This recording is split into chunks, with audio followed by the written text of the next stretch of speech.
Em primeiro lugar, eu queria destacar o estado emocional do presidente. Eu não me recordo de vê-lo assim em nenhum momento durante o mandato, e isso é sintomático de uma indignação genuína com o conteúdo apresentado pelo jornalismo da TV Globo. Aliás, menos pelo conteúdo e mais pela forma, né, como eu pretendo demonstrar aqui. Então, eu acho que é importante a gente começar pela chamada da notícia, né? Para quem nunca reparou, a chamada inicial do Jornal Nacional, via de regra, tem 1 minuto. E dessa vez 3 pautas foram escolhidas como destaque, né? E todas elas, de alguma forma, negativas para o governo. Então, primeiro destaque, o Santuário de Abrolhos, né, ameaçado pelo óleo venezuelano, assim como as praias do Sudeste. Esse destaque teve 18 segundos. O segundo destaque, na sequência, fala, depois do encontro do presidente com o príncipe herdeiro, a Arábia Saudita anuncia que vai investir até 10 bilhões de dólares no Brasil. Esse destaque teve só 7 segundos. E aqui eu vou fazer uma digressão, porque o ouvinte ele pode se perguntar, mas peraí, isso daí não é uma notícia positiva? Mas depende do tom.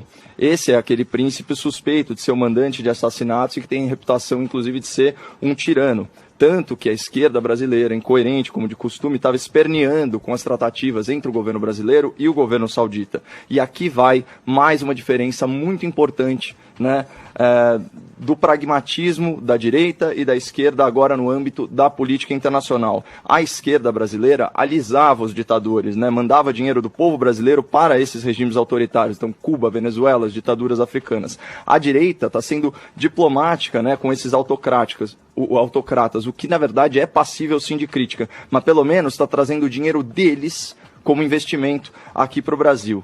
E esse foi também o entendimento do Rodrigo Constantino no Twitter dele. O Rodrigo Constantino, nosso colega de Jovem Pan do 3 em 1, que diz o seguinte: criticam Bolsonaro pela falta de pragmatismo no relacionamento com o socialista argentino, mas criticam o pragmatismo do presidente brasileiro com o príncipe saudita, lembrando que se trata de um assassino.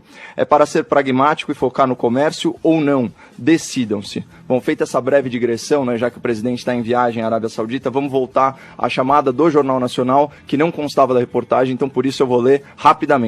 Exclusivo. A Polícia do Rio analisa o caderno da portaria onde mora Rony Lessa. Ele é um dos suspeitos de assassinar Marielle Franco. O caderno registra que outro suspeito entrou no condomínio na noite do crime, dizendo que iria para a casa do então deputado Jair Bolsonaro. Aqui, uma breve concessão ao presidente. Mas o porteiro afirma que, na verdade, ele seguiu para a casa de Rony Lessa. E a lista de presença da Câmara mostra que Jair Bolsonaro estava em Brasília e não no Rio. A citação ao nome Bolsonaro torna obrigatório que o Supremo Tribunal Federal analise o caso. Essa é uma chamada de 35 segundos, portanto, que tem protagonismo. Entre o jornal. Quais são as pautas que antecedem a notícia e que vão construindo um ambiente tenso para o governo e para o presidente? Primeiro, reforma do funcionalismo público, que atinge 12% da força de trabalho no Brasil, dificuldades na relação com a Argentina, que agora é um país neossocialista, o vídeo apagado do Bolsonaro com aquele leão lá na savana, o acordo com a Arábia Saudita e, finalmente, como última notícia, né, de forma estratégica para segurar a audiência, o nome do presidente citado no caso Marielle Franco.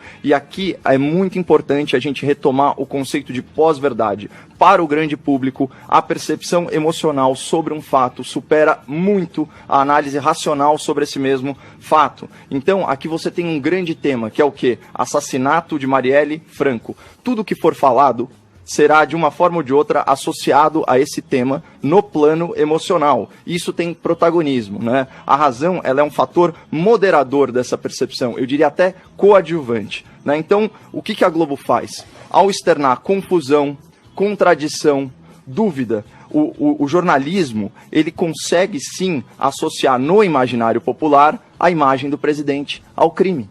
É por isso que ele ficou desse jeito. São frases desse tipo que eu extraí aqui da reportagem, abre aspas. No mesmo condomínio onde o presidente tem casa. No depoimento, o porteiro alega que fez uma ligação para a casa 58. Ligação atendida pelo, abre aspas, seu Jair. Segundo a escritura do imóvel, a casa pertence ao presidente. A polícia vai apurar com quem de fato o porteiro conversou aquele dia. Nossa equipe encontrou uma contradição no depoimento do porteiro. Vá! Depois de saber das investigações envolvendo a casa do presidente, representantes do Ministério Público foram a Brasília. O STF ainda não se pronunciou sobre o caso. Percebem? Confusão, contradição e dúvida. Essas frases, no plano emocional, elas geram desconfiança no público em relação ao caráter do presidente. A audiência, nesse momento, o que ela está fazendo? Ela está jantando, ela está lavando louça, né? Ela está relaxada na poltrona, muitas vezes ela está, inclusive, trabalhando, né? São momentos em que o público está com a guarda baixa, ou seja, com o seu filtro menos apurado. Então, uma matéria dessa planta a semente da dúvida, a semente da discórdia no inconsciente do público, e daí a exaltação justificável do presidente da República e na sua live. Tanto que, se o ouvinte da PAN for visitar a esgotosfera, né, e ver os títulos dos vídeos de YouTube dos influenciadores esquerdistas e progressistas, ele vai ver coisas do tipo, abre aspas, Jornal Nacional liga a casa de Bolsonaro ao assassinato de Marielle em reportagem exclusiva. É óbvio que isso ia acontecer,